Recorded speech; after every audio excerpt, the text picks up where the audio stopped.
Are you hearing me okay? I'm hearing you fine. Can you hear me? Absolutely perfect. No, you're coming through wall to wall. Is out here, Joe. So we've got a few minutes. I thought we would just make sure we were set up before everybody joins us at 9:30. So we know our topics. We've already discussed this at great We length, have. and I think there's quite a lot to cram into this next hour, isn't there? Well, it's a big day for Scotland, Gordon. We know that. There's going to be a podcast out later today. But I'm on it, by the way, so I've got to watch what I'm saying, not to usurp it or take away anybody's credit. But today is looking at what it means for Scotland and what it means for us as a people. Where are we and what are we? I went for a walk this morning. I was telling you earlier, blessed to have this countryside, but at the same time, in the back of my head, I know I was born into a colonised country. Can't happen. Can't go on anymore, Gordon. It can't go. Yep. Anymore. There is always that feeling of cringiness. You wake up and you see a beautiful day like this. Here we are on the 14th of March, glorious sunshine, spring is in the air, and then suddenly you get that horrible sinking feeling that you're still stuck in a colony. Yeah, I know, it's horrid. It really does annoy me, angers me. And I'm wondering today, Gordon, if when people see this podcast or even listen to us, we'll get angry, because that's the first stage. We have to get angry about our situation. And then after that, when anger calms down, we realise that we've used up a lot of energy. Where do we go from now? And that is where we are just now. We're angry. But be prepared to get angry in this show, because we're going to upset a lot of people. We always do. The comments that were coming in last week, I was too hard on the SNP. I should be working for the BBC. I don't care, Gordon. If that's the way you think of me, go on, get back into your political bubble, because the argument is no longer within political parties anymore. It belongs to us, the people. Well, Take it or leave it. The thing is now that despite what people say about both you and I, and we do still get quite a lot of negative comments from SNP supporters who say that we're doing the work of the unionists. The fact of the matter is that their politicians have now simply become obsolete, because the process of independence has now bypassed the political bubble completely, and it's left the United Kingdom, and it's now moved to Switzerland, and then it's going from Switzerland to Brussels. Well, and actually, to be fair, it's actually going to New York, because New York. that's mission will be going. But we don't want to. Bit of a spoiler alert. That No. there will be a lot of new information coming out here that people may not have heard. Yeah. Are we ready? What's the connection like, Gordon? Are we ready to just go for this podcast now, or do you want to wait a second? Let's just start whenever we're ready, Nori. I'll just welcome everybody back to the program. We've already got 31 people watching live as it is. So welcome everybody to Hod My Jacket on the 14th of March with myself, Gordon Ross, and Nori Hunter from Caledon Radio. Nori, we have a lot to cram in, but what are the prime topics for today's program? Well, of course, the talk of the steamy is the Salvo podcast that's going out later today. This is defining Scotland as a colony. Now, Alf Baird says independence is decolonization. Once you realise you're a colony, and once you go through post-colonial theory, you then become that independent country. Because when you go to the UN, Gordon, and you say to them, see us as a colonized nation, and they do, because we fit every criteria. Doesn't matter if you look at it politically, culturally, whatever way you look at it, we are still a colony. When that gets out, Ireland, Iceland, Denmark, all these countries will be watching this, and it goes to the UN. And here's the great bit, the funny bit: the Westminster elites, we'll call them that because they're not, but just we'll call them that for want of a better term, will have to put themselves over to the UN and argue that Scotland isn't a colony. And you know what, Gordon? They can't. They can't. And once this is going to be madly explosive, because when the world finds out that this has been the biggest scam in world history, there is no United Kingdom. How is the world going to react to that? Well, that's the interesting thing. It's going to be a revelation, especially to most of the nations who had believed the United Kingdom's claim that Scotland was in a voluntary union. We both know, because we live here, and Mm, millions of other Scots know the same thing, is that there's no way out of this union through the United Kingdom. And even through the referendum in 2014, we were pretty sure then that we mhm, wouldn't be allowed to leave. There would be some fix put in that would prevent it. And we were right. There was a mhm, fix put in right at the last minute. So we know there is no other way of doing this but to go over the heads of the United Kingdom and go directly to the United Nations and to seek formal clarification of our status as a mhm, colony. And the definitions, as you rightly say, and the detail is in the petition which has been presented by Salvo and through its emissaries in Switzerland. mhm, The detail is there which proves that we are a colony, because every single criteria that the UN has set mhm. in order to classify a country as a colony has been met in spades. And there I are know. acres and acres of historical documents proving it, and many of them actually come from the United Kingdom itself and their history. So it's impossible for the UK to go to the UN and say, oh, well, actually, no, we didn't lie. They really are in a voluntary union, and they can leave Mm. anytime they like. The UN's not going to buy it, not when they see this stack of evidence that's been sent to them by Salvo. And always remember, Gordon, we were speaking about this earlier on.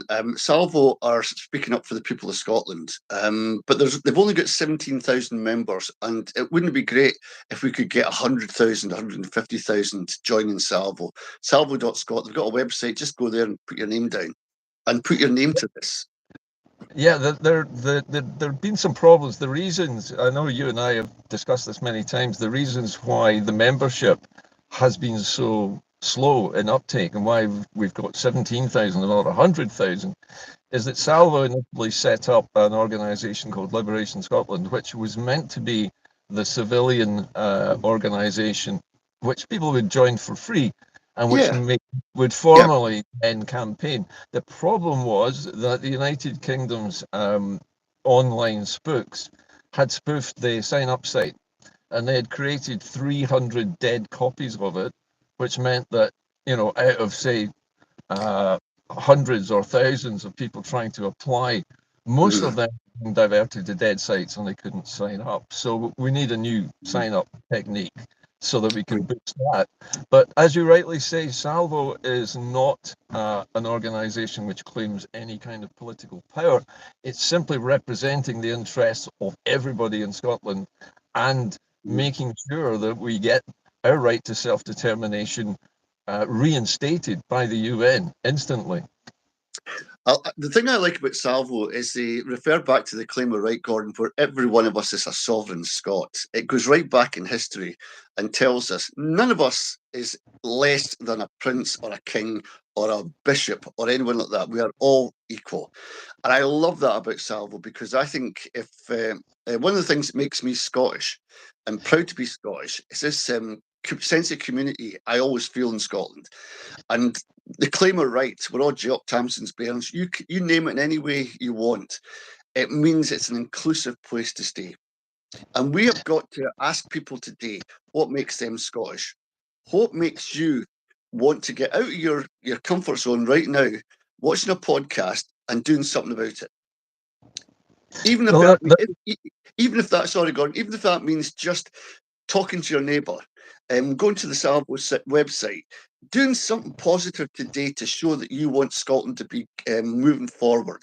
And there's no point, Gordon, if we do all this work with Salvo and Liberation.scot and us on this website, this podcast, and people on their websites, if we just sit back and let other people do it. No, we've all got to take part in this. It's for us, our futures, and our children's futures. There's nobody can say, I can't be bothered. We've got to take action now. you're quite right, Norrie, and that feeling that all Scots have, that there is nobody in Scotland who has more authority than them. This is why we are so irreverent towards royalty and Yeah. towards English sovereignty over us. We don't believe it. because it's Mhm. not part of our political DNA. Because all the way back to 1320, the Yes. Declaration of Arbroath, the people of Scotland actually told the rest of the world that they were sovereign and we will choose our own leaders. And if we don't like them, we get rid of them. They don't Mhm. rule over us. We rule over them. We decide whether they have the job of leader or not. And that basic feeling that we all feel of irreverence towards figures of authority, that's where it comes from. It is. It is, Gordon. It's in our DNA. It's our being. It's what we're about. It's connected to the land. It's connected to the geography. It's the climate, the weather. We have to come together to survive. Nobody can do it alone. Um, that's the brilliant thing about Scotland. And then, And Scotland could be an exemplar to the world on how to treat its people and go forward and be productive and positive in its outlook towards humanity. I don't want to be taken into wars, illegal wars. I'm a Scot. That appalls me. It appalls most Scots. I don't want to have nuclear weapons on the Clyde. That appalls me. It's all about death. It's all about destruction. It's all negative politics. I don't want that. I want people to live from the cradle to the grave in happiness. Is that too much to ask for, Gordon? A well, people, happy life. yeah, people say that that's utopian fantasy, but it's only utopian fantasy if you accept their reality and not your own. And Correct. then there's this thing, Nori, if you go back in history to say 1746, after the Battle of Culloden and the Jacobites' defeat. After that, England hated the Scottish system so much, Mhm. and the structure of clans and families interacting in the Highlands. They hated it so much that they had to engage in a genocide and wipe them out. Mhm. And the 600 English soldier garrisons all across Scotland for 10 years. They occupied the country. And in that period, they basically depopulated the Highlands of all of those clans. Anybody who disagreed with them was slaughtered. People were deported to slave colonies as slaves, incidentally. They didn't get a choice in the matter many times. And that ethnic cleansing continued until they felt that they had got rid of that system of not a meritocracy, but basically an early form of democracy, where the people Yeah. decided what happened in the country. Once they were satisfied, they thought they'd got rid of it. Then those garrisons were gradually pulled back and the soldiery removed. But by that time, the Scots had been thinned out, and mostly the population was left in the southern uplands and in the central belt, where they could be more easily anglicised. And that's where we all come from, basically, in the south. It's from that Mhm. background, the only ones left standing. And I think that still lingers with us, and there's a certain guilt associated with it, but also a certain pride that we still have that fundamental feeling that we are the sovereign people of this country, and we reject all these foreign leaders and authorities from, say, the south of England trying to rule Mhm. over us. That's where it comes from, and it's got to stay there, and we've got to bring it back out again. Well, do you know this, Gordon? Every time I go abroad, I feel more Scottish, and that's because I'm allowed to. When I'm in Scotland, in my own country, I've got to watch a television, a radio, all kinds of newspapers, which I don't read. I don't read in or watch them anymore, but I had to when I was growing up. And that was forming my view of the world. I was subservient to somebody else. I couldn't do anything because laws were made somewhere in another country, and I had no say about it. And when I started reading my own history, I mean, John Maclean, you're absolutely right. People were moved down to the Central Belt for necessity. They'd lost their houses. People walked, Gordon, from Fort William to Glasgow, being raped and fell by the wayside because they came down with disease and all the rest of it. No nutrition. It's a it's a story of carnage. And when they got to Glasgow and the areas down in the south, they were made to work in really awful conditions in potteries and clay works and all that kind of stuff. We're talking about the women here, and where your lungs were contaminated, your eyes were affected. you didn't get any pay, and you had to go back to a tenement flat that wasn't fit for a pig to stay in, never mind a human being.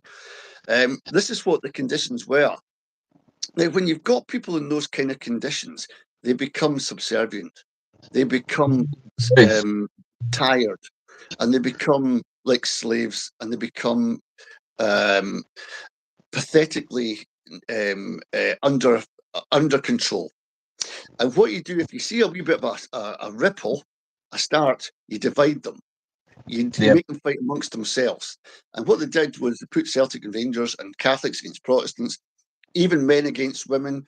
There was all kinds of shenanigans put in our way by Westminster. All these artificial constructions to make us fight with each other. Yeah. What I love about this, what I love about where we are now, we've had to endure that pain, that anguish, that desperation. And we're at the point now where we're going to the UN. We're going to a body out with that Westminster can't touch.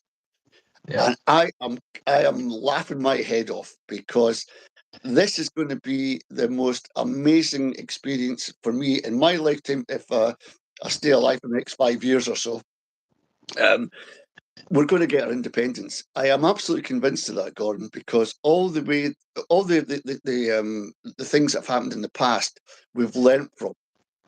Yeah. And we've learnt brutally. 2014, we thought we could trust the press. We thought we could trust the Labour Party. We thought we could trust the SNP. We thought we could trust political parties. We've come through all that, and now we realise we can't. And now the people, the people, are taking over. And that is exciting. Yeah, and that's the way it always should be. But I think the fact is now that the whole argument for independence and the power to make it happen has now been effectively taken away from the politicians. The politicians are basically arguing over the minutiae of everyday life, and they've continued to do that anyway. And since Alex Salmond stopped being the First Minister of Scotland after 2014, Scotland has gone into a shallow decline and has basically spent the last 10 years or so navel-gazing, deciding on stupid little pieces of legislation which really have no bearing on our constitutional future whatsoever. The SNP has unfortunately largely lost sight of its original reason for existence. And in fact, as I mentioned to you before we went on air, I recently had an interaction with Joanna Cherry yesterday on X, who had said when she was reacting to the fact that Nicola Sturgeon had recently quit, she said that people had assumed that she had fallen out with Nicola Sturgeon recently, and there'd been a schism. And she said it actually went back many years in the past. It happened far earlier. And she said it happened after Nicola Sturgeon took power. And Joanna Cherry said to her at the time, we really need to have policies which push forward and show the people that there is a process for gaining independence. And Nicola Sturgeon actually just rejected it out of hand. And from then on, the two women never spoke. It was rejected out of hand. And so we went through this last decade of inactivity and baffling decisions made by a First Minister who had basically had the independence of Scotland in the palm of her hand and then rejected it. After Brexit, we were supposed to have a referendum. In 2023, we were supposed to have a referendum. And all of the decisions made at that time seemed, on the face of it, to be designed to sabotage that hope. So that left us with nothing. And you and I know that the last year or two have been the most difficult of all, because we've been trying to keep people's spirits up all of this time. And thankfully, Salvo came into existence. They realized the only way out now was to go outside of the UK's control and to the United Nations. Now, it's not the first time, remember, that the Scottish people have actually taken action on a constitutional issue. Our Holyrood Parliament would never have existed had it not been for a small number of individuals going basically by themselves, right? I know. All over to the Council of Europe, which is the group of leaders of the European Union's nations, and said, the United Kingdom is in Europe, but Scotland is a colony. We don't have any political power. We don't have a parliament. We need a parliament. And they agreed, and so the United Kingdom was forced to allow us, in their great Yeah. gesture, to have our own parliament, but they strictly controlled it, and this is what we have now. So the next step is for the people to go again outside of United Kingdom control and directly to the largest body, international lawmaking body there is. And there is no higher authority than that. There's a lot in what you just said there, Gordon. I'm going to pick out the bits about. Let's go back to Joanna Cherry. You're right. When somebody puts their head above the parapet and goes against the grain, as it were, for that time, but identifies that we need to do something because Brexit or COVID and the way that was handled, or sleaze, and she's asking the First Minister to do something, and she gets knocked back. Remember, Joanna Cherry lost her position in the SNP as the Justice spokesperson, and Anne McLaughlin took over. She's got no experience. Joanna Cherry is a very, very talented person. I've never met her. I don't know her, just seen her on telly. But the fact that she was demoted, and now I think she's in the back of the SNP. You need a KC, somebody who knows the law at the front. And the thing you said, Gordon, about Nicola Sturgeon had it in the palm of her hand, this is the unforgivable thing. We're now working our way to get people, hundreds of thousands of people on the streets, to meet this guy from the NGO in Switzerland, to tell him how we're feeling about this, and to let him know the strength of feeling with the Scottish people about what's happening here. We have to start from scratch. Nicola Sturgeon had 2014 and thousands and hundreds of thousands of people marching for independence. I was one of them. She had it in her grasp, Gordon, and let it flitter away. We need to gather that back up, gather all the people, saying, we've got to go again. I know you're all battle weary, but come on, for the last push. And the last push is the hardest, Gordon, ever. You tell a marathon runner when he's got 10 minutes of his race to go, he's wanting to give up. But he's got to go to get his medal. And we're at that point. We're going to the UN. We've got a cast iron case. Once we're identified as a colony, Alf Baird says, once you realise that, you're independent. That's how it goes. Alf's right. I mean, what Alf was referring to is independence of the mind, where you stop being subservient, you stop viewing yourself as a subject of His Majesty the King of England, and you view yourself as a free Scot. That is the first step. But the second step is to actually free yourself. And by having the United Nations say that, yes, Scotland is a colony, and England lied to us about it years ago when we set up the UN, that's a massive slap in the face. That's a massive humiliation for any English government to have to fold, but there is little they can do about it because the stack of evidence against them is so huge, and Salvo has been so meticulous about locating it and publishing it and bringing it to the attention of the legal experts at the UN that they can't refute it. And even if they tried, the UN can overrule them. And remember, as somebody said to me the other day, oh, but the United Kingdom has a seat on the Security Council at the UN, they could veto this. That's nonsense, because decolonization is not under the remit of the United Nations Security Council. It's under the remit of an organization called C24, which is the section of the UN which is entirely responsible for helping small countries to decolonize. There is nothing the United Kingdom can do about it. Nothing. No, and Gordon, there's going to be all kind of pitfalls and smoke and mirrors, and there's going to be confusion about all this. Just what we have to do now, we have to rely on this NGO. They've got experience on going to the UN with these matters with different organisations. When they look at this and go, my goodness, this ticks all the boxes, and they're confident of going to the UN, well, we must then have that NGO report back to us, the people, at every stage of the way, because I want to know if we're paying this company, and we're paying this NGO. They don't work for buttons or for free. They have to be paid. If and I want to know what I'm getting for my money. And I want to know at some point in the future that you're doing everything you can to get Scotland its status as a colonised country. Ergo, we're independent. So I would think if we can get the hundreds of thousands of people out in the streets, and the guy, I can't remember the chap's name, Gordon, but the guy that's leading the NGO, I can't remember his name. I know. Well, But listen, I'll find out the name of the gentleman, Nori, and we can speak with Salvo and see about contacting him and asking him if he would like to come and visit the Scots and be welcomed by the independent supporters when he arrives. Because seeing is believing, isn't it? You know, when you seeing is believing, we have to. And just not just that, Gordon, but wouldn't it be great if, even if they came kicking and screaming, the SNP, it could be a new election. We're seeing a lot of people giving up their seats. It could be a new trench of SNP people coming in. They could be more aligned to what we're talking about today, rather than the staid old party politics.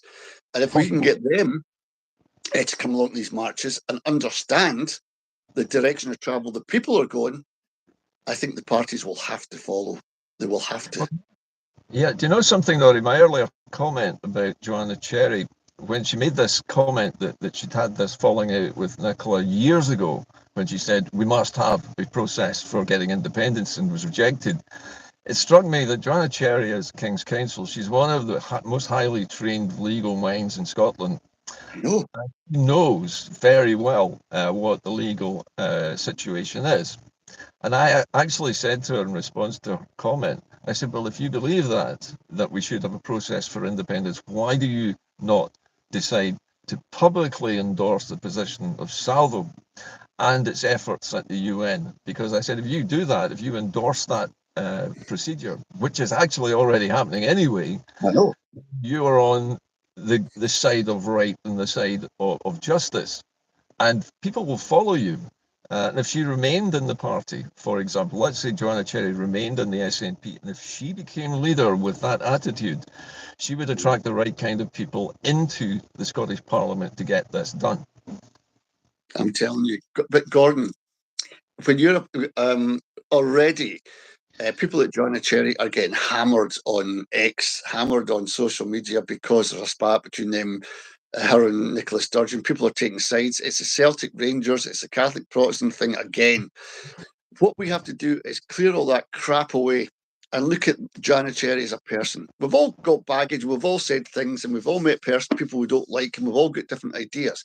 But the bottom line is, Joanna Cherry is as sharp as a tack. She knows the Scottish system inside out. She actually knows the Westminster system inside out as well.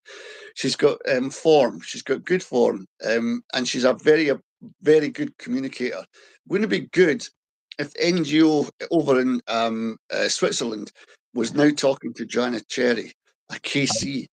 Not just that, Gordon, but adding a hell of a lot of gravitas and weight to the argument of Scotland being a colony, because a KC has now lent their weight to it.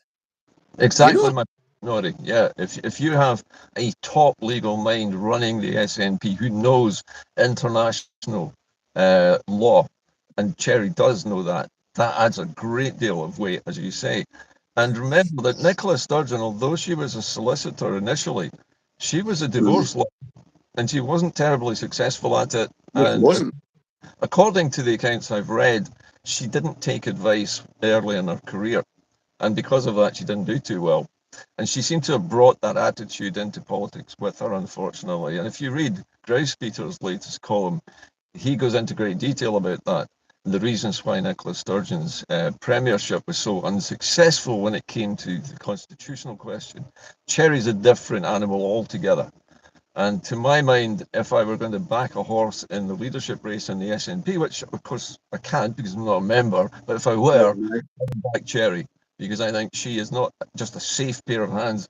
She's a pair of hands that can guide this process through the UN and liaise with the NGO very well, knowing all the ins and outs of this.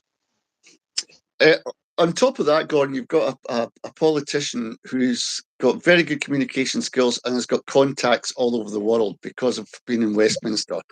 This is crucial when you're looking to use diplomacy as well as the technicalities of the law and the legal side of it. You need to be able to talk to people and win them over at the UN. Joanna Cherry's got that in spades as well. She can do that, and she's got a really good mind. It would be amazing if we could get her on, even this podcast, to just chat about this. The other, Thing. while we're thinking aloud, Nori, it occurred to me that Joanna Cherry would be an ideal ambassador to visit other UN countries and seek their support and seek their formal support for Scottish decolonisation, and I'm sure she would get it, especially from countries like the Republic of Ireland, Iceland, Norway. In fact, just about any small country of a similar size to Scotland would probably get right behind this. And Cherry is exactly the right sort of person to communicate that with them and to form those relationships that she would need as a national leader during a transition period like this when decolonisation is set in train. Mm-hmm. Well, do you know what, Gordon? It's becoming pretty much in vogue, this decolonisation to the UN. A lot of African countries are going to the UN as well. They're fighting off the chains of colonisation. Yeah. And there could be a queue at the UN's door, of all these countries. But people, it's because I think it's because the world is such a place now with Trump and Elon Musk, and the tariffs and the trade deals and the embargoes in people's lives, that we're all wanting something different. I would tell you this, that even the English people in Manchester and Liverpool, all these places, are feeling the same as us. They just haven't got a route out of it. We are very lucky. We are a nation. We're extremely lucky, and we could be an example to them. And not only that, Nori, we have something which English voters in the north of England don't have, an escape route. We have the ability to take ourselves out of this mess.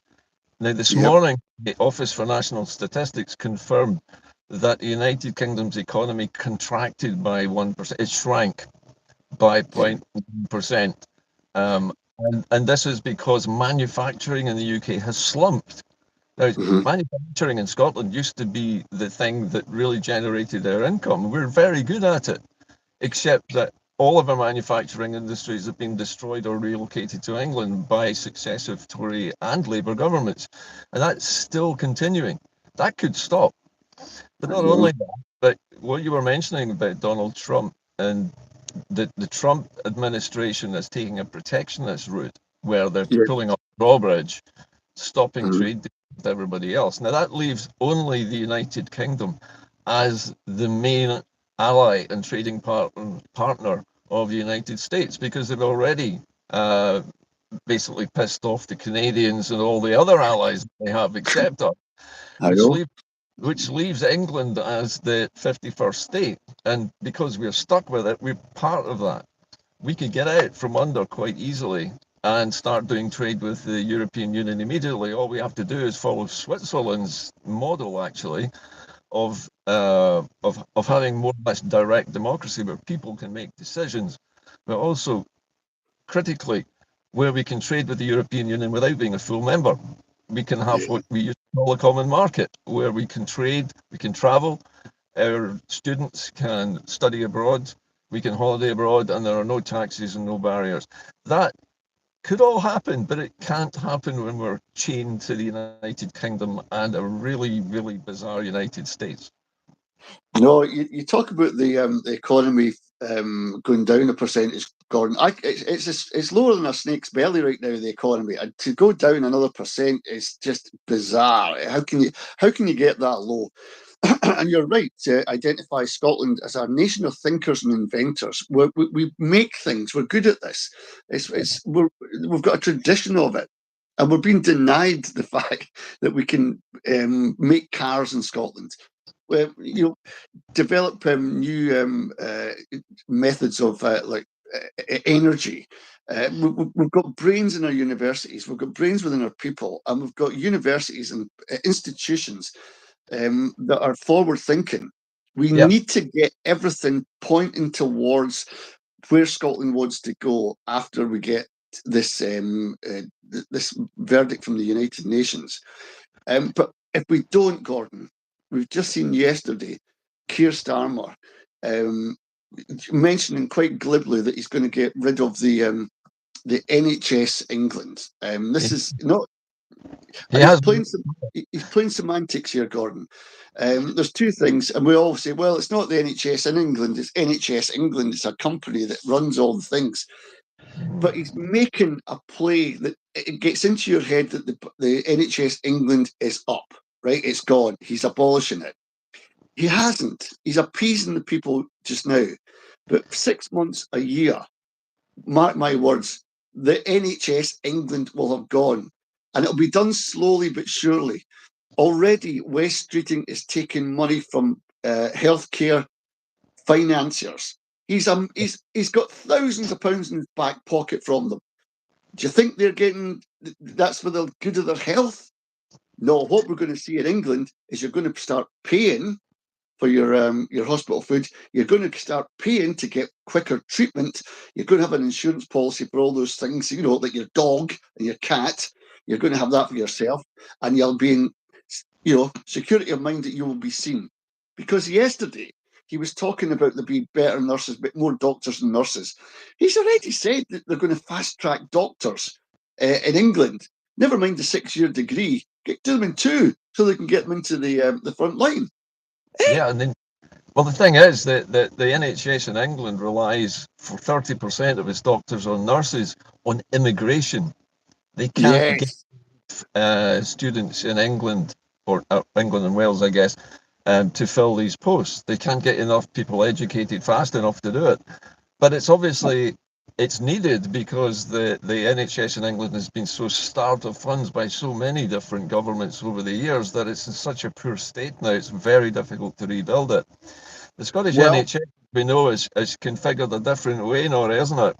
Because the Scottish NHS is run by us, but the funding that we get to run it is directly linked to the funding of the English NHS. And if that goes down, so does ours. And what Starmer has now done, as usual, is he has copied the United States. He's copied Elon Musk and his Department of Government Efficiency by sacking thousands of bureaucrats and office workers who normally manage a particular service. Now, in case of Elon Musk, he was planning to sack about 110,000 public employees, just throwing them out of work for no reason. There was no sort of nothing that they'd done wrong. And now Starmer's doing the same with 13,000 public sector workers in England and Wales who are just going to be thrown out of work. What are they going to do? Where are they going to work? And also, what then happens to the NHS in England is that Starmer controls it directly. He can do with it what he wishes. Now, he says that he's going to use the money saved to employ more doctors and nurses, but you and I both know how long that will take. That could take decades to build back up. And Starmer doesn't have decades. He's got about, another 4 years or so, or whatever is left in his tenure. After that, what happens after him? If the Tories get back in, the whole thing can be undone. And we both know that. Or it could continue. It'll just continue the way it is. What we've got to remember here, Gordon, is that we're talking about political parties running us. It's not. It's BlackRock. It's big global corporations that have got people like Starmer in their pockets, and they're moving the strings. He's a wee puppet, and they're telling him what to do. Now, this has happened with Trump, and it's happened with Musk. Musk bankrolled Donald Trump to victory. That's all he done. He managed to get the TV companies, and guess who owns the TV companies? BlackRock. BlackRock owned television studios, film studios, and all the films they put out are messages to try and collect us together and tell us how we've never had it so bad. And they tell us that the Indians are the bad guys and the cowboys are the good. That's what they've done and they've managed to sell tobacco on their television and films with people smoking, film stars smoking cigarettes. It's all smoke and mirrors, and it's controlling our lives. So if we look at this and say it's big business that's running it, then we can see Keir Starmer as a mini player in all this, and he's a mouthpiece. And if we can identify the Kate Forbes as well, she's a mouthpiece. She's getting strung up by these companies. Why are we getting free ports and SEZs in Scotland? Why? Why are you working with, this week, she's signing deals in Argyll and Bute with Ian Murray. Now, most people in the independence campaign know that guy to be a Union Jack wearing coat, sycophant to the British system, a man who's been colonised beyond belief because he's been paid very handsomely. She's doing a deal with him. We're in trouble if we rely on these people. That is why Alf Baird says it's come to its natural conclusion. Right now, we've gone the party route. The parties have failed us. Any country that's ever won its independence, Gordon, has been done it from a mass movement of people, not a political party. So here we are on the cusp of something amazing. The people have got the chance. Can you remember, Gordon, 2014? For one day, it was in our hands. It was in our hands. Well, right now, it's back in our hands. And that is the most exciting thing about this development of where we are. It's back in our own hands. I completely agree, Nori, but even better than that, it's not just for one day. It's for the decade or more. It will be in our hands because it's no longer under the control of the United Kingdom government. It's been removed from their grasp. They can't stop this. They can't put this genie back in its lamp. It's out, right? And as soon as that word gets out to the United Nations, and it will spread like a virus through every country in the UN, and especially the former colonies of the so-called UK, who are going to rush to Scotland's support as soon as they hear about this. They'll say, great, they'll be slapping us on the back, say, you go for it, we're right with you, we will officially endorse your application for decolonization and welcome to the club. That's how it's going to go.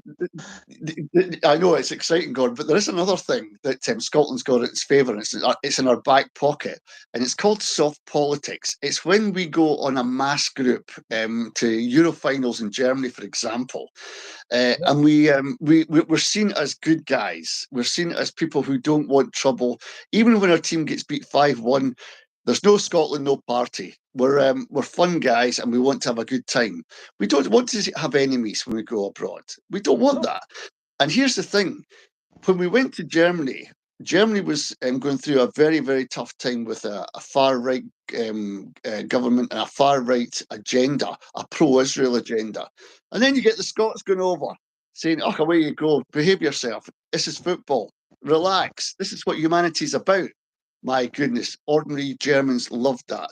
And the old colonies, I can tell you this for nothing, Gordon. I've had people on from Jamaica and others on the show on Caledon Radio, and they've got a great affinity with the Scots that go on holiday, the Scots that go and work, the offshore guys, the engineers, the teachers, the architects that are all over the world working in different places. They are revered. They are on a pedestal. Why? Not because of their technical genius.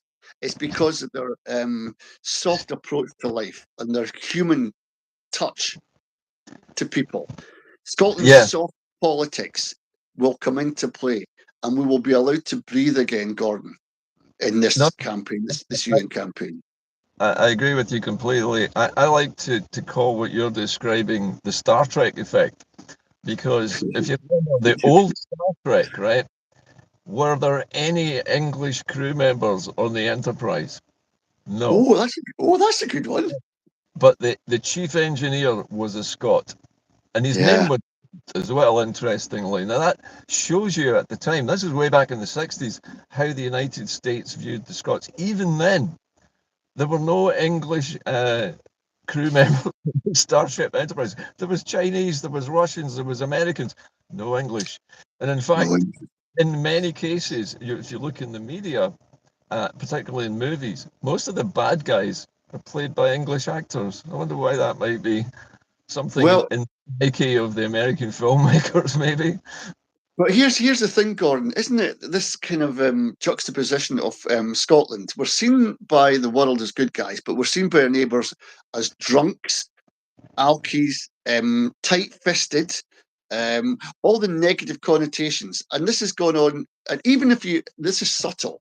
If you see a contestant on a quiz show, and the English guy will say, oh, you're from Scotland, as if Scotland's a bloody village or a town somewhere. You know, Can you not actually say he's from Alloa or he's from somewhere? But then they've got to say Alloa in Scotland. Where the hell is Alloa? You know, why did you have to say it's in Scotland? And when we get the weather, they shortened it. Remember, they actually made Scotland a smaller place for the weather during the 2014 campaign. Right. So they see us as something that's nasty in the bottom of their shoe, but the rest of the world sees us as something from the Enlightenment, the inventions, the people themselves have done so much to bring the world up to a next level. Now I could sit here and tell you all these people I know I've studied in Scottish history that you would never heard of Gordon, but they're all there doing brilliant things, affecting the Supreme Court in America to the Aboriginal wells in irrigation schemes in Australia. Scots have been part of it, and we don't know any of that history. We don't, because it's been airbrushed out. But the exciting thing is, Gordon, once we get to the UN, once we get ourselves identified as a colony, then we can unwrap, like Christmas presents, we can take the wrapping off and we can see ourselves again. We can see our own history. And this is going to be the biggest gift we'll ever have in our lives. If we take it with both hands and we get out in the streets and we demand that this NGO updates us every second week or every month, what's happening, where are we?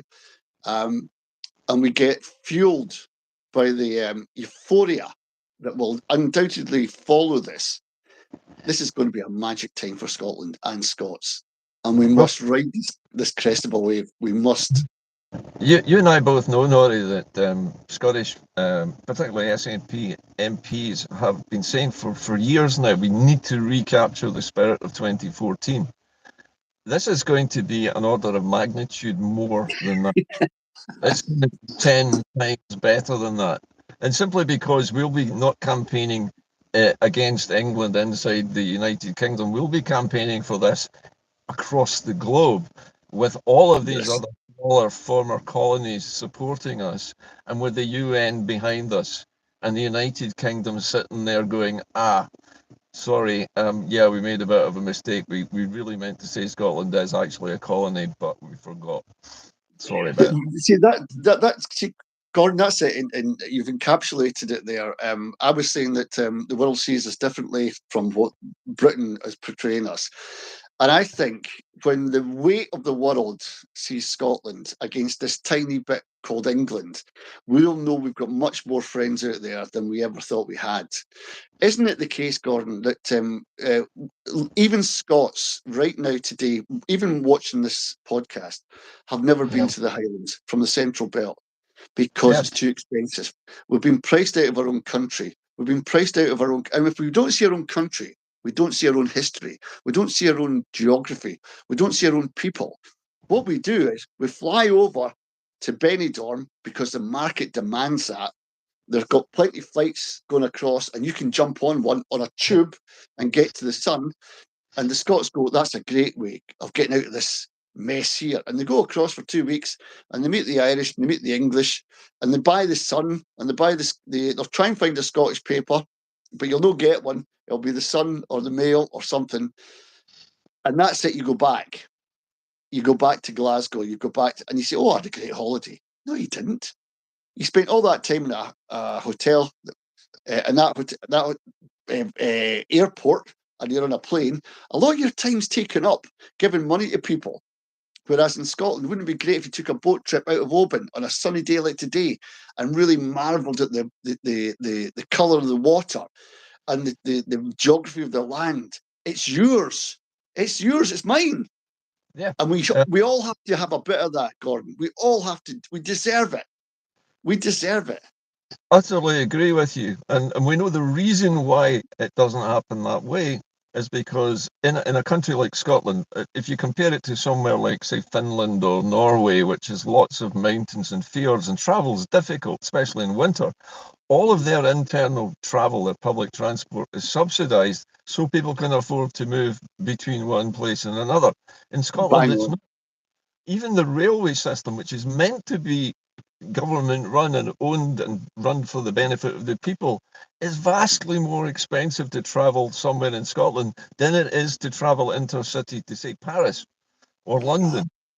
Why Yeah. is that? That should not be the case. And the reason it's the case is because that service, despite being supposedly on behalf of the people of Scotland, is being run by a private company, effectively, which is trying to make profits. And to make profits, it can't subsidise internal travel in Scotland. Otherwise, it would lose some of the profits it's making. So it Right.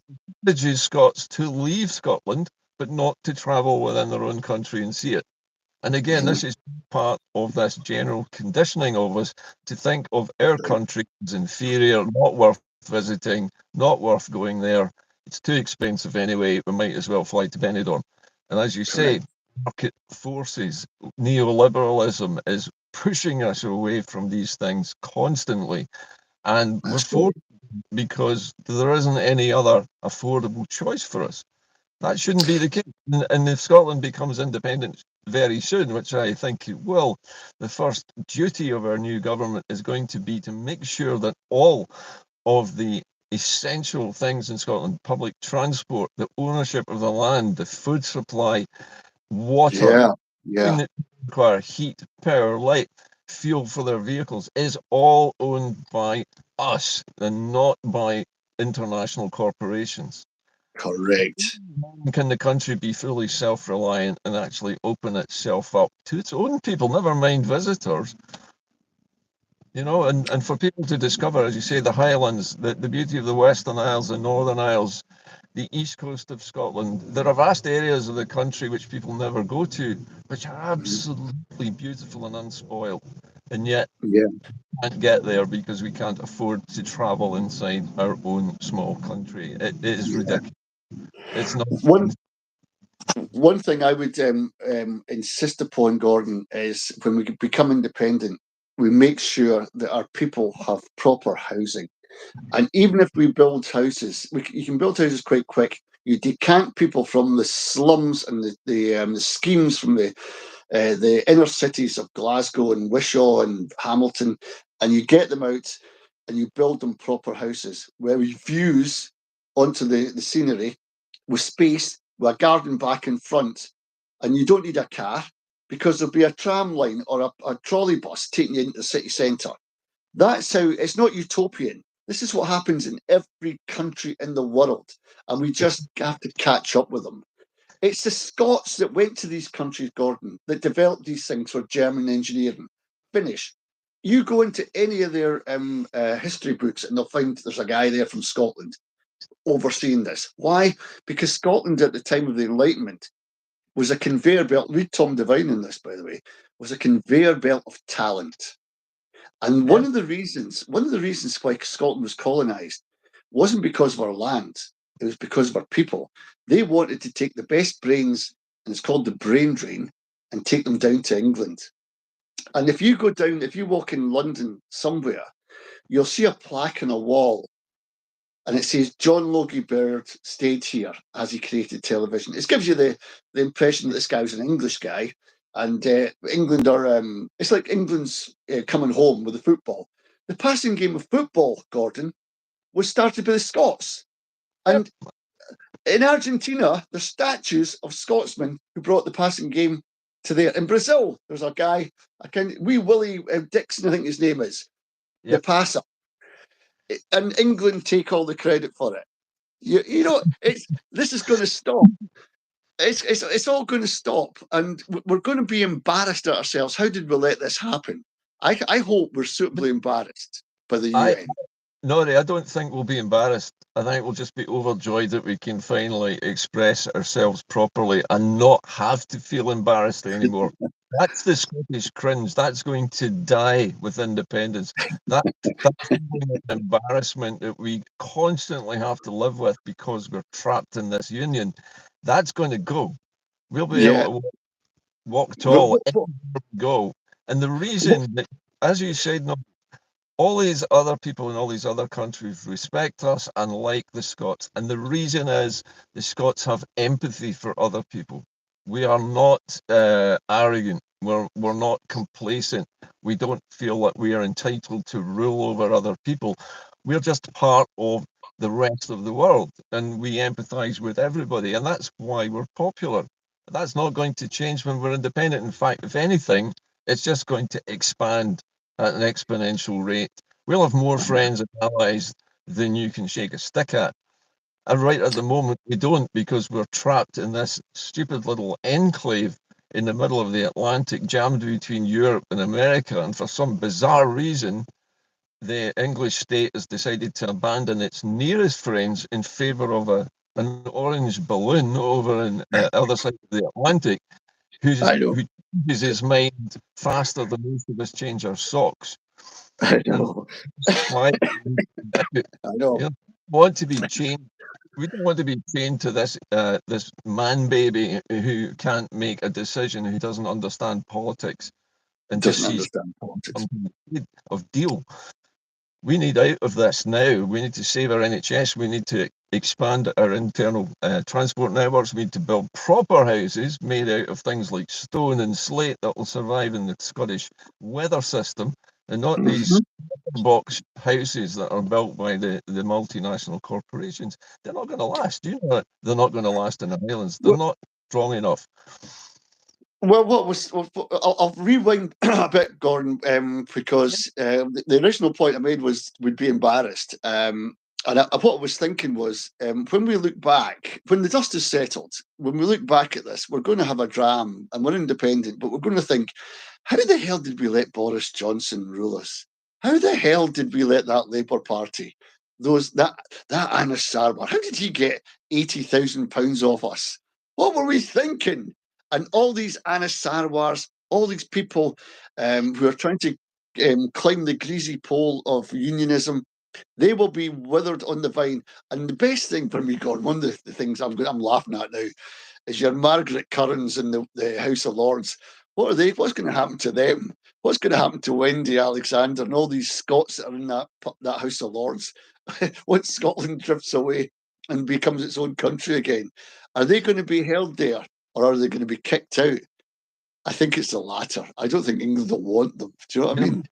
No, I don't believe we'll need to kick them out, because they're basically going to be Ermine exiles. They've made their bed. They're going to have to lie in it. It'll be them who exile themselves, because if they leave that institution, there goes their 300 quid a day to show. No, but I think they're in there, Gordon, right now to influence decisions on Scotland. When there's no Scotland, there's no need for them. So I think the House of Lords and the English system will boot them out. And they'll come back. The thing is, Gordon, they'll come back to Scotland with their tail between their legs. And what do we say to them? Do we put them in a jail, or do we put them in a cafe serving the homeless? What do we do with these people? Well, maybe we should set up an immigration camp for people who are former exiles to the Westminster system, and have them all in a camp on the border, and we'll just keep them until we can decide what to do with them all. Well, the thing is, Gordon, we could actually get some kind of place where they can rehabilitate and come back into Scottishness again. You know, drip feed them haggis and iron brew and maybe all that kind of stuff. I don't know what, but get them back into a state of confidence about their own country, and get them back. But they can never enter politics again because they're proven to be failures. I have a better idea, Nori, just off the top of my head. Why don't we have a sort of reverse ragman's role? During the time of Edward I, the Scottish nobles were required to parade past Edward I in rags and pay homage to him and say they were sorry for what.